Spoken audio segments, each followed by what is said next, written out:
Hello, everyone. Welcome back. Today, I'm trying to answer the question: at 300 yards, do we need a first focal plane scope, or is a second focal plane scope sufficient? Okay, so on this reticle that you see here, I have a 50-yard zero. Okay, so at the chevron, basically point of aim, point of impact to 50 yards, and point of aim, point of impact to 200 yards, which is right there. Okay, so it doesn't matter what I'm zoomed in at.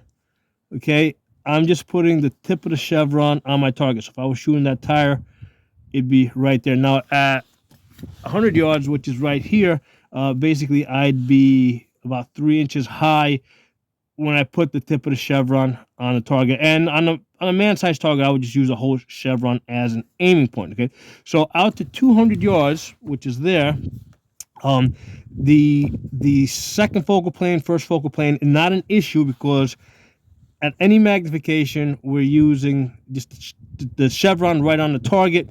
And let's say you've got a man, right, at 200 yards is going to be about as wide as those tires over there, right? He's going to basically fit inside your horseshoe. So there's no range estimating. There's nothing like that. There's no holdovers. Okay. Now, the question becomes now at 300 yards, okay? Because at 300 yards, I'm using the top of that spine. Okay. So I've got those little targets out there that I'm going to be shooting in a bit. So basically, I'd be holding with the tip. Let me go to the top one so you guys aren't confused. Actually, let me go all the way over here on the left. Right, so at 300 yards, I'd be using the tip of that spine right there. Now, the issue is that I have to be at max magnification for that bullet drop to be accurate, because if I zoom back, I'm going to try to hold the gun steady and zoom back with my hand.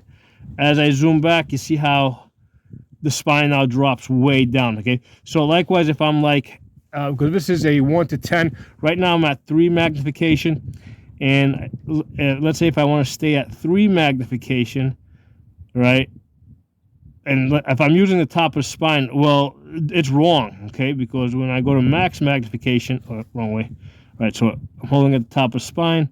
If I go to max magnification, you see how my bullet is actually going to impact way higher. So I absolutely have to be at the max magnification, which is here, in order for that bullet drop to work. And I need to use that bullet drop at 300 yards. Okay, so at 300 yards, right, it's still close enough, right, where I may want to have to zoom back, because, for example, let's say I've got something over here that I want to keep an eye on in this section over here. Let's say I got some guys that, I don't know, are maybe setting up a mortar or something, okay? So maybe I want to be zoomed back enough so I can keep an eye on this area over here, but maybe put some suppression fire on those guys, because those are the guys that are actually shooting at me.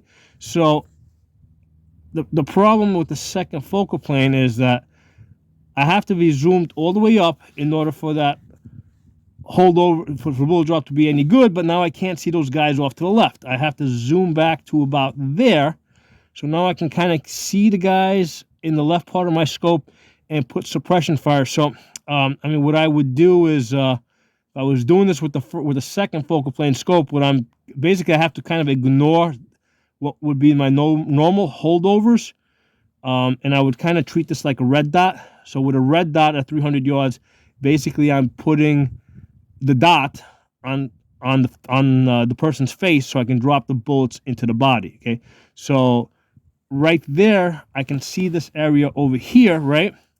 And I would put, let's say, the chevron on their head, and now I still have the ability to I can shoot, put suppression fire, but I can also keep an eye on the guys setting up on the left over there, right? And this area over here that we said, I can keep an eye on them. Maybe occasionally I can shift and put some fire on them. Boom, boom, boom, boom. Go back to those guys that are actually shooting on me. Boom, boom, boom, boom. Go back over here. Boom, boom, boom, boom. Okay, oh shit, I see another bunch of guys over there doing something. Let me put some fire on them. Boom, boom, boom. And then I can kind of keep track of things, right? So that's really the benefit of the first focal plane scope, is that bullet drop and the range estimating. It's accurate in all magnification. So here, I have to use I have to use the reticle basically as a red dot, and just use the center aiming point. So to answer my question, and I really didn't know the answer to this, because normally when I'm shooting in the woods, And in the woods, things look a little bit different, like when you're in the middle of the woods and you're trying to shoot through trees and stuff like that. But here, like in a more open field, yeah, I can see the value of, like, possibly wanting to shoot there, but still being able to see what's going on over here, and wanting to zoom back and make use of your bullet drop at the same time. Okay, so I answered my question. I just thought I'd share the answer with you guys. So thanks for watching. Drop some comments. I'm going to include a scope playlist in the comments and in the description for you guys to check out. I've done a whole bunch of videos on scopes and using the scopes.